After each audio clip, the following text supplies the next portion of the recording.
We bueno bojo, no jam indigenous cause gaye maingan and dodam, Lenny Lenape Quay and Dow, Lenape King and Donjaba. I'm Carol Hopkins, and I'm a member of the Wolf Clan of the Lenape Nation located in southwestern Ontario.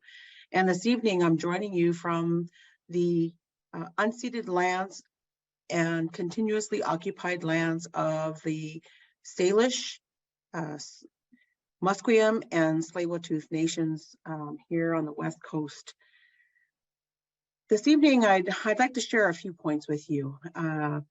First Nations communities in Canada experience inequitable access to healthcare on a daily basis. And at Thunderbird Partnership Foundation, we believe that the government can do better to ensure that First Nations communities across Canada have universal access to adequate resources that will help them to address substance use and provide treatment for addictions and related harms in the community where people live. The evidence is clear. We know that culturally relevant programming that is grounded in First Nations worldview and evidence delivers tangible results in providing First Nations with the care they need. The government must ensure that First Nations governed treatment centers and community-based services are adequately funded to execute the results-driven approach to addressing mental health and addictions and their services and shortages in First Nations communities. We want to ensure that First Nations people have universal access to the services that they need. From the expertise and experience of First Nations governed treatment centers and communities who struggle to meet the needs of First Nations people who are impacted by drugs and substances and the harmful drug poisoning across this country. And based on that expertise, we've at Thunderbird Partnership Foundation have established 4 recommendations that we've shared with the federal government that we want them to respond to and to implement to address these disparities in access to mental health and addictions programming and resources for rural and remote First Nations communities, but for all Indigenous communities, First Nations, Métis, and Inuit populations.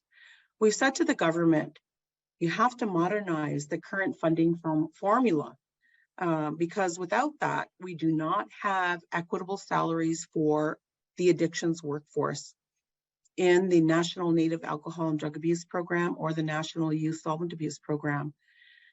Did you know that First Nations people who work in addictions, that they earn nearly 45% less than their provincially publicly funded counterparts?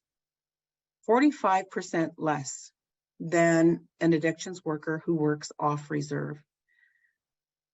Now, think about that. What impact does that create? And yet, we've heard that the same workforce will use their own salary to buy food for their clients and transport them, put gas in their vehicles to transport them to access services that may be available someplace else.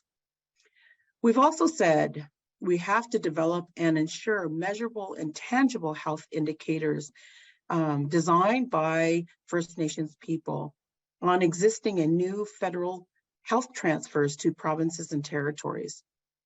Canada Health Act says universal access, and services that are available in the province are not always available to First Nations people. And yet we know that amongst First Nations, they've experienced twice the impact of drug poisoning related deaths as evidenced in drug poisoning related deaths. So 132% increase in the pandemic for First Nations compared to 68% increase in non-First Nations populations in the first year of the COVID-19 pandemic. And we know that determinants of health matter. So the lack of food security for First Nations has been long-standing. It has been further exacerbated by the pandemic as well as homelessness. We know that culturally based indicators for mental wellness demonstrate that culture makes a difference in mental wellness for First Nations. In fact, by being on the land, using land-based resources, it makes a difference in mental health, specifically in the areas of belonging and purpose, having a sense of belonging and understanding that your life has purpose. We've also said to the federal government, we need to have increased transparency, communication, and accountability in funding structures. For First Nations, the funding is based on population size and remoteness, but remoteness is a definition that does not serve First Nations adequately. There needs to be further indicators and factors that reflect the reality in First Nations communities so that they have the adequate funding to implement the resources and the strategies that they know will work. We've also said that we need to strengthen, coordinate, and integrate services and programming between federal, provincial, and territorial governments.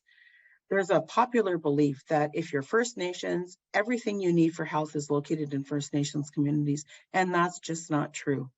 We need to ensure that First Nations people have access to services in accordance with the principles of the Canada Health Act with universal access. But you know, we also have the United Nations Rights of Indigenous People, which has been adopted as legislation in Canada. We need to ensure there's culturally relevant healing practices for First Nations, and that First Nations, who we know are more likely to withdraw from mainstream health and addictions services when they don't feel culturally safe, can ensure that they have access to services that make sense to them, that will deliver the results as measured by indicators defined by First Nations worldview. I want to thank you for joining tonight.